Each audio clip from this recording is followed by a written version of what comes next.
10 to 12. 5 years ago today, at 10 to 12, I would more than likely have been on my second, if not my third, bottle of Chardonnay. Much like the Queen, not that she's on 3 bottles of Chardonnay a day, sorry, Your Majesty. Much like the Queen, I now have 2 birthdays. 26th September 2012, at 9:30 in the morning, I was admitted as an emergency to hospital 24 hours away from death. And I called my doctor a liar. And by that time, I'd already had a bottle and a half. And I don't say that proudly. The theme of today is possibilities. The possibility of me seeing today, 5 years ago, was turned to naught. If, small word, the smallest, or one of the smallest in the English language, if. And if you say it quietly, if, it doesn't even exist until you're faced with something that's going to take you outside your comfort zone, or unless you've experienced a traumatic childhood, or a bereavement, or you have mental health issues, all of the above. Tick, tick, tick, tick, tick. However, I used the word if for so long and so consistently, I denied myself the possibility of living, and almost actually nearly succeeded in the complete pieces of it. It will sit there on your shoulder. It will sit there quietly until you're faced with something that actually, to do it, will take you outside of your comfort zone. And then it screams in your ear, yes, but what if? If I do that, then this will happen. I can't possibly do that because then she will think that I'm. And we hide behind the facade that we build for other people's benefit, and at the same time deny ourselves the opportunity and the possibility of living the lives that we were born to live. We're born into this world as joyful souls. We allow life to steal the joy.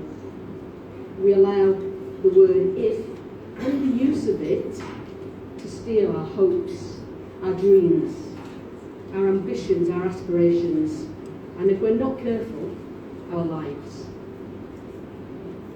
5 years ago, I had 3 grandchildren.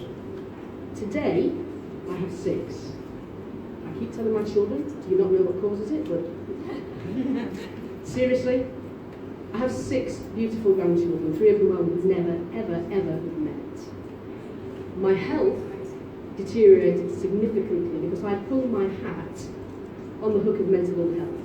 I can't do this because, that in itself was born on the back of traumatic childhood. I'm like this because, so I've got another hook. When I woke up and the consultant said to me, if you don't pack it in, you're dead. Period. You've survived this crisis, but in 12 months' time, if you carry on, you're dead. At that moment, I can only have and describe what Oprah would call a light bulb moment. I didn't know how, if, or when I would survive, but I knew that if I did, things would change and for the greater good. I turned my should into my must, and I took responsibility for everything that I'd ever done. Good, bad, indifferent.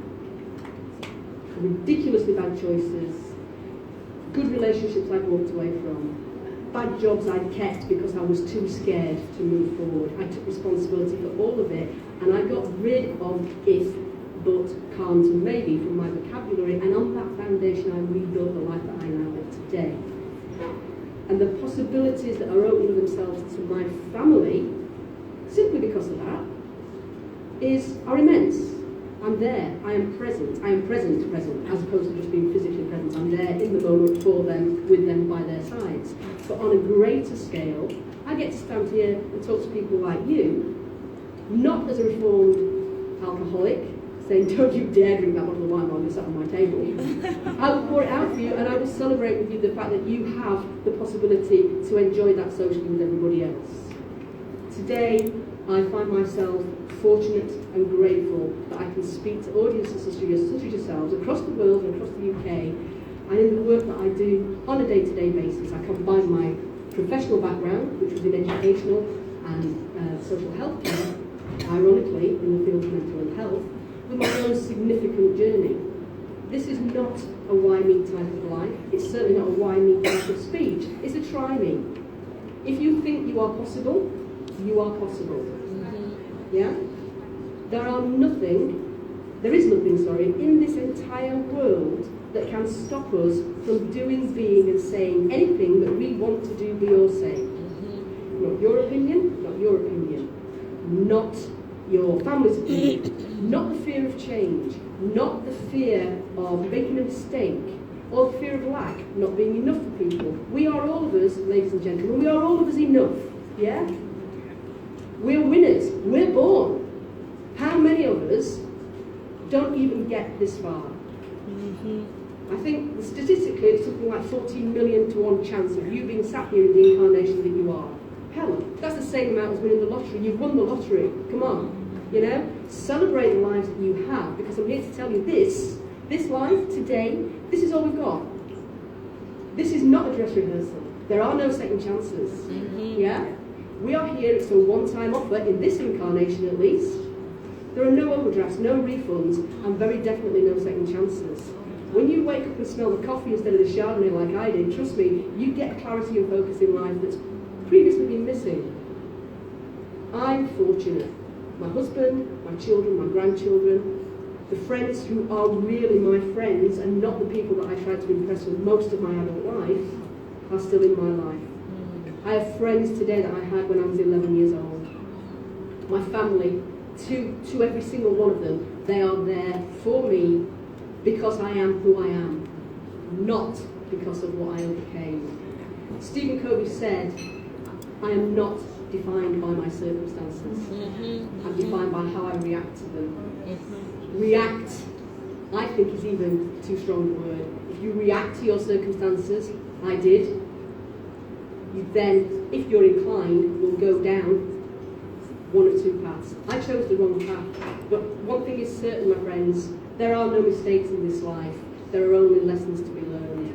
When we learn our lessons and we move on and we live and we grow, we can take those then same lessons and change the lives of other people. We can empower our young people, our sons and daughters, to empower their children, because we take responsibility for the choices that we make in life. The choices that we make will dictate our today. If you don't like your today, you need to understand they've been created by the decisions and choices you made yesterday. If you want a different tomorrow, a brighter future for yourself, your family, the world, the choices you make today have got to reflect that. Don't let the word if steal your hopes, your dreams, your aspiration, or your authentic truth.